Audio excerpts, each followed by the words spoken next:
رمضان يا شهر الصيام أغدقت قلبي بالوئام عادت بعودتك الحياة كالنور في جنح الظلام ضيفا عزيزا لا تزال تأتي لنا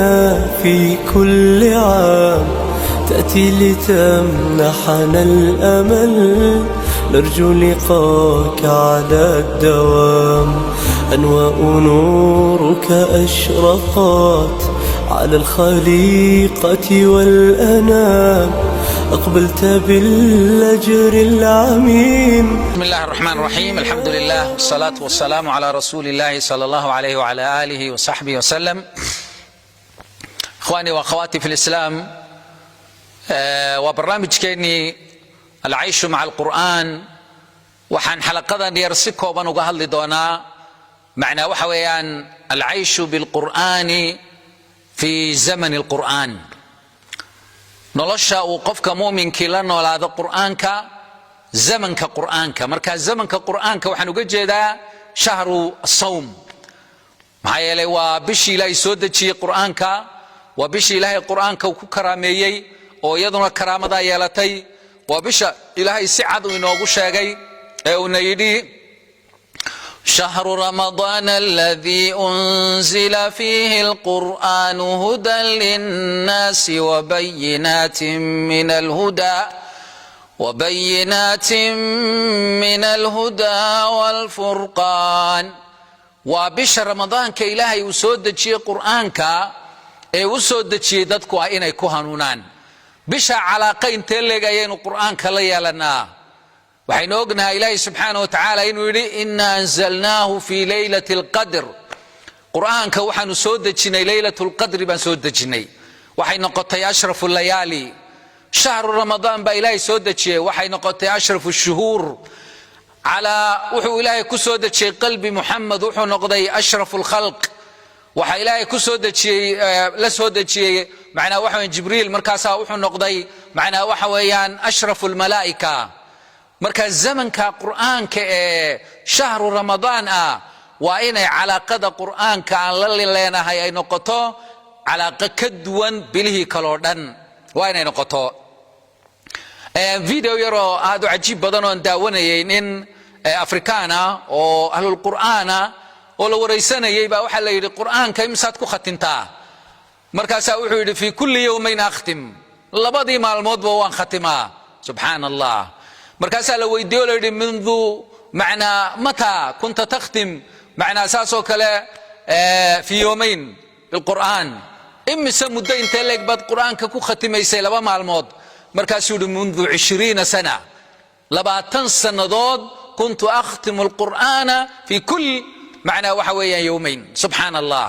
ninkii wuxuu waraysanayay baa wuxuu yidhi wa fii ramadaan, markaasuu yidhi fii ramadaan fi lleyli wannahaar khatma, maalintiiba hal khatmo ayaan khatimaa. waxaa laga sheegay alimaamu shaafici inuu isagu khatmateen khatimi jiray, macnaa waxa weeyaan ramadaanta maalintii habeenka, khatma fi nahaar wa khatma fi lleyl. subxaana allah. kaana imaamu malik raxmat ullaahi tacaala calayhi macnaa bisha ramadaan markay soo gasho kaana waxa weeyaan yuطwi alsuxufa walkutuba kullaha, waa uu laabi jiray, wa kaana yuqbilu cala alqur'aan, qur'aanka bas ayuu bisha u qaabili jiray. markaasaa wuxuu odhan jiray hada shahru lqur'aan, waa bishii qur'aanka. marka bishan waxaa naftayda fiinaba ugu naseexaynayaa in aynu qur'aanka aad iyo aad iyo aad calaaqo xoog badan ula yeelanno. calaaqadeennaasina ay noqoto macnaa waxa weeyaan tilaawatan wa tadabburan wa tadakuran wa tafakuran bima fiihi wa tacamuqan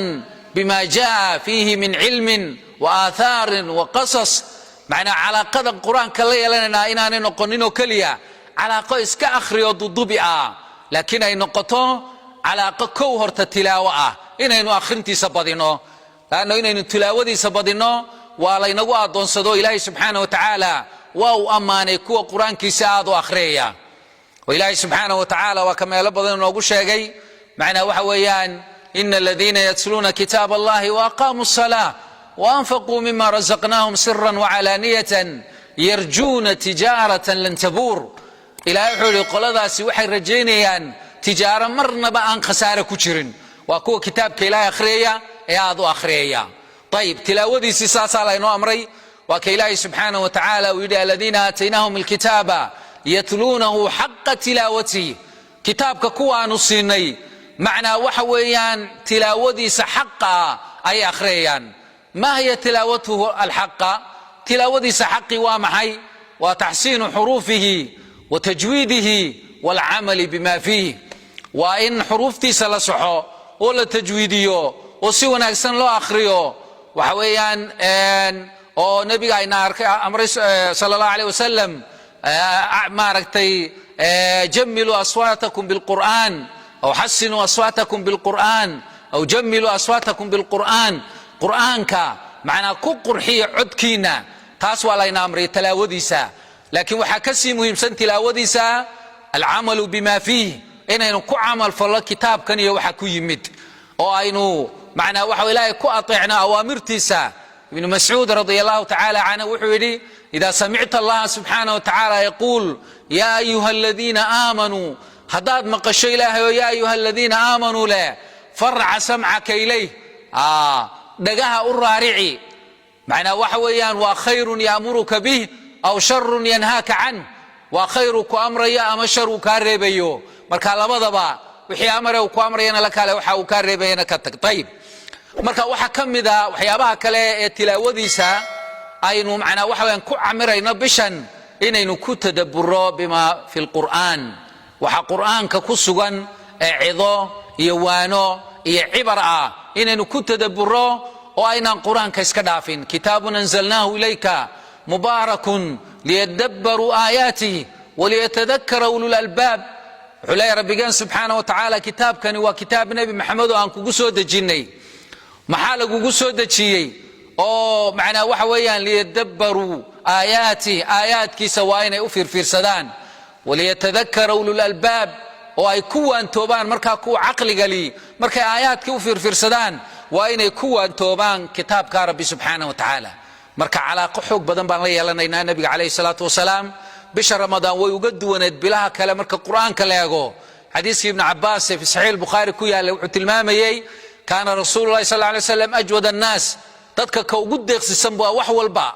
wa kaana ajwad ma yakunu fi ramadaan juudkiisa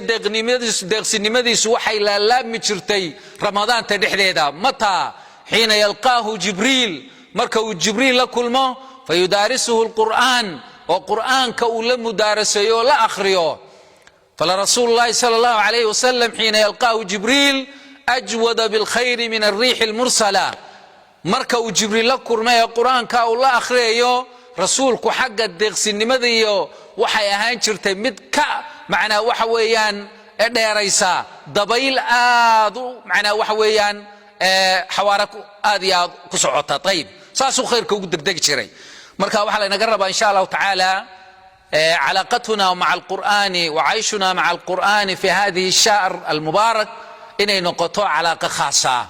إني نورد يوم يسميسنو ومالين والبا إنو آخرينو معنا ضدك يوحي كحر أنت أودو دا قفك ختم كرا في اليوم مرة وإنو ختمو هبينك يا مالنتي قفك في اليومين مرة ختم كرا وإنو ختمو قفك في 3 كو ختم كرا وإنو كو ختمو قفك في أسبوع كو ختم كرا وإنو كو ختمو قفك في 10 أيام كو آخرين كرا مالي والبسد جزء آخرين كرا وإنو آخريو أقل شيء ما تقرأ في اليوم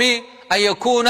جزءا واحدا جزء كلينا دخردو لكن جزء كاد وحبدا كبرتو آيات كيس أدبقو نقطو تفاسير تاد مراجعيسو معنا وحوين حديث تقصو أرورتين النبي عليه الصلاة والسلام آيات كتفسير كوا أدبقو نقطو إن آد مركا نلوش هذا كدك شهر رمضان نلول قرآن كا معنا وحوين قبي هذا قرآن كا مشغول صن إما تلاوة وإما تدبرا وإما معنا وحوين عاملا بالقرآن وإما متعظا بالقرآن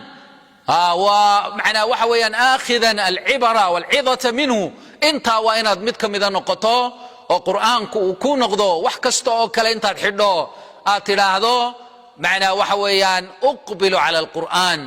qur'aanka ayaan macnaa u soo jeesanayaa hada shahru lqur'aan ilaahay baa subxaanahu wa tacaala yidhi macnaa waxa weeyaan ina anzalnaahu fi laylatin mubaaraka ina kuna mundiriin habeen mubaarakaan soo dejinay waa habeenka laylat lqadriga waa bisha shahru macnaa ramadaan ah waa bil mubaaraka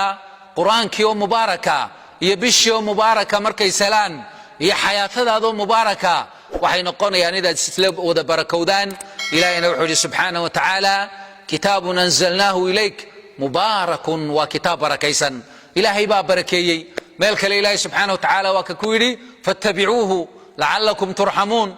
waa raaca kitaabkaas daba socda waa laydin macnaa waxay raxmadda ilaahay baad helaysaan marka insha allahu tacaala alcayshu maca alqur'aan fi hada ashahri almubaarak waa inay noo noqoto wax insha allahu tacaala aan ka dhigano dastuur nololeed oo bisha ramadaan aynu insha allahu tacaala nolosheenoo dhan aynu siino qur'aanka xataa qofkii barashadiisu ay ku adag tahay inuu qur'aanka barto faatixada barto qof u tago oo yidhaahda iga sax qur'aanka macnaha waxa weye man qara'a xarfa min kitaab illah waa xaraf keliya qofka akhriya oo kitaabka alla ka mida 10 xasan uu ku leeyahay nabi maxamed calayhi salaatu wasalaam marka ajuurta intaa leeg in cidi qiyaasi karin oo alif lam mim xarf ay 30 ajar u dhiganto ha macna wax wayan dayicin yay ku dhaafin ilaahay waxaan barayaa subxaanahu wa tacaala nafaa'iya nafiinaba inaynu qur'aanka calaaqa fiican bishan la yeelano oo aynu barashadiisa iyo baristiisaba aynu ku dadaalo وصلى اللهم على سيدنا محمد وعلى آله وصحبه وسلم